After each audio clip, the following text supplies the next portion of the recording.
Hello, everybody. Dave Neal here, stand-up comic and host of Bachelor Nation News. And in the video I did not expect I'd be making, we have Mila Kunis defending Tino.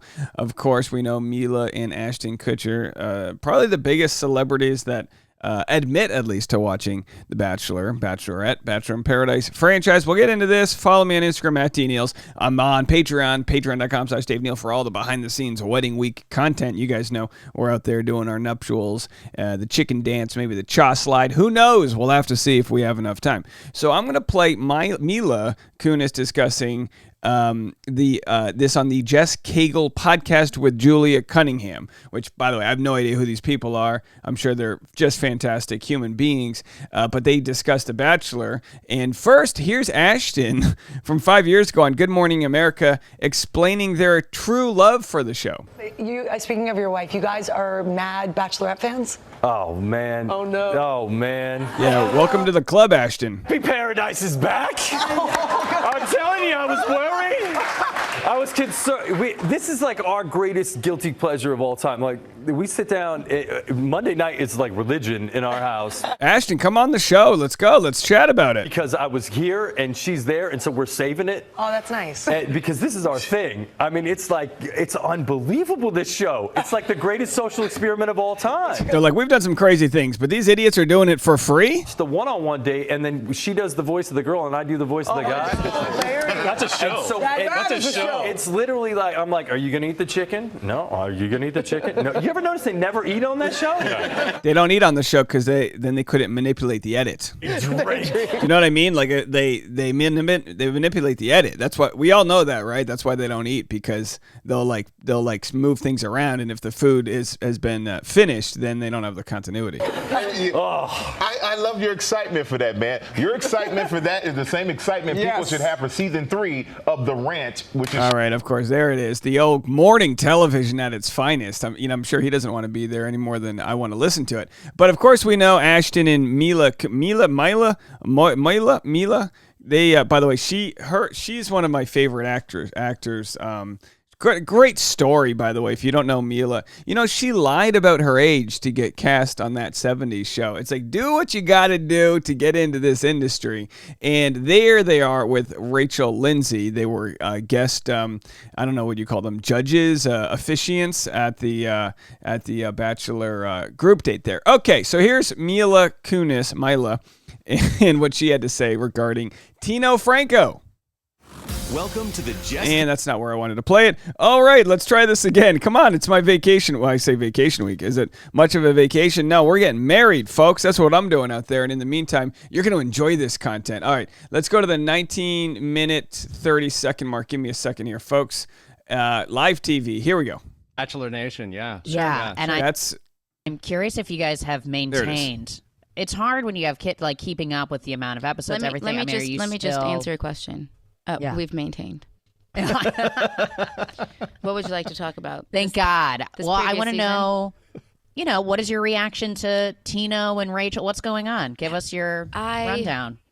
This whole season to me was a little wonky because it was one of these weird things where you didn't even have time to invest in anybody's relationship because they were showcasing two separate people falling madly in love, and normally within the span of a season, you watch the people fall in love and you're invested.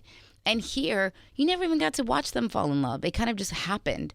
And then they were in love. She was in love. He was in love. Right. You end up with one. It's like, this is it. Or yeah, nothing. Exactly. So, but as far as like the drama that happened at the end, only they know exactly what happened, how it happened. Like when things get too real, I don't like it. I like things. I don't like actually for like life imitating art. I want it to just be art. Like I just like the entertainment part.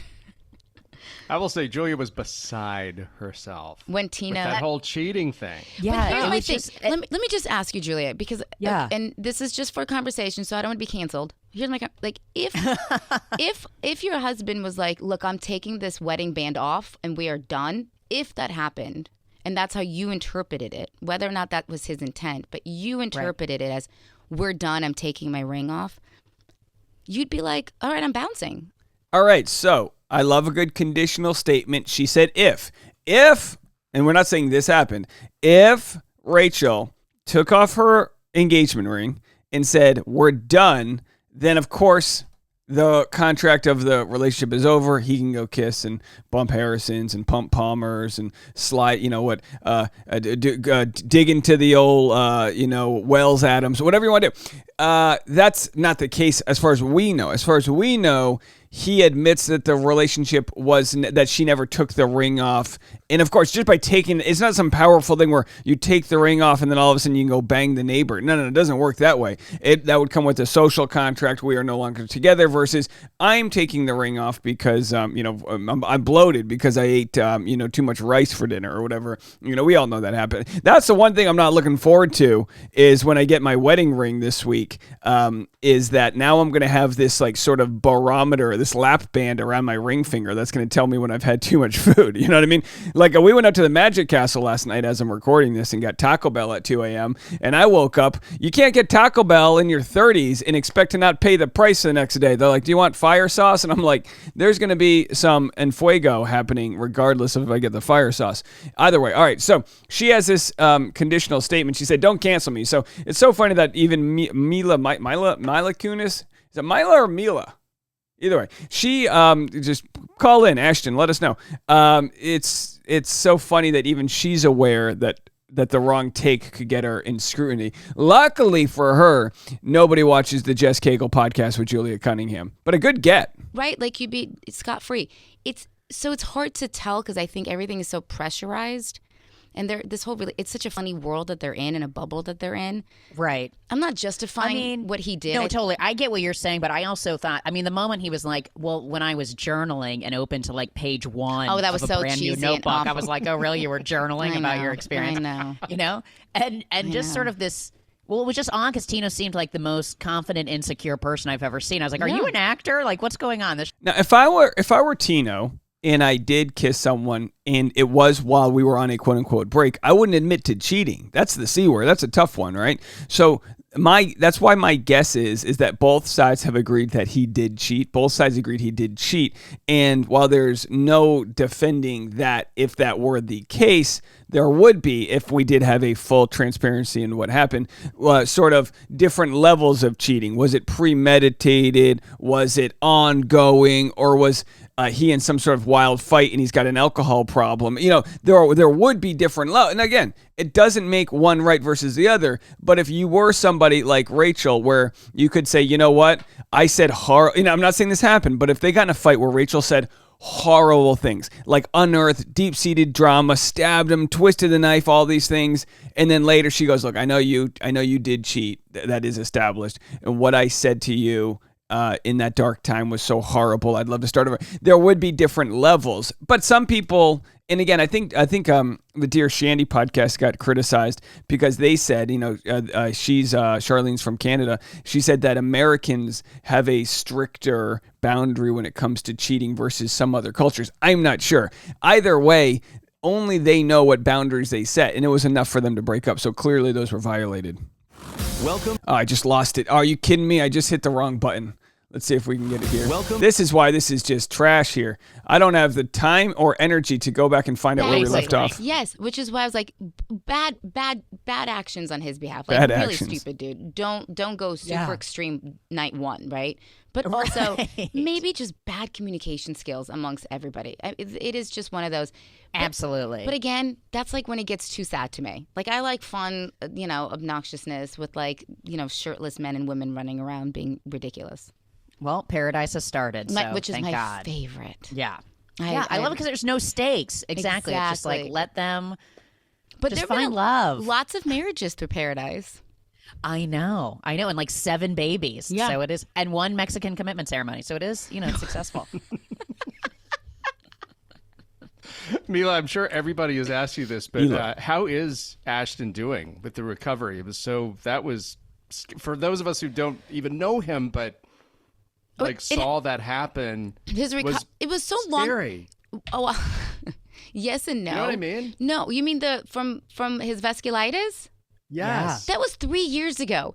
I think that everybody kind of ran with a headline as if it happened yesterday. All right, so Ashton had a had a sickness or a disease 3 years ago, but the news just came out. So she's like, that was old news. I love the good relationship. She's like, I'm not going to talk about that thing he had there. Let's go back and talk about Tino. Now, with defense of this headline, I wrote the headline before listening to it where it said Mila defends Tino, and it seems to me more that she defends the fact that we don't have all the information and he's probably not 1,000% guilty. He's guilty of cheating, but as far as where the relationship was on rocky terms and whatever fights they might have had, clearly there's something Rachel doesn't want Tino to talk about. Tino will be going apparently on the Nick Viall podcast.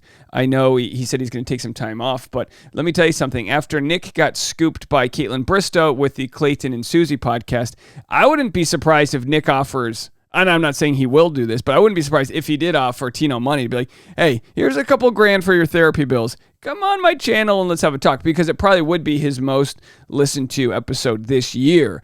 Anyway, let's just see how it all plays out. That was Mila, and thank you guys so much for watching this video. If you want behind-the-scenes content of my wedding during wedding week, it's on patreon.com/Dave Neal. We'll have the full ceremony over there afterwards. And let's hope for good weather, and we'll talk to you guys all later. Bye, everybody.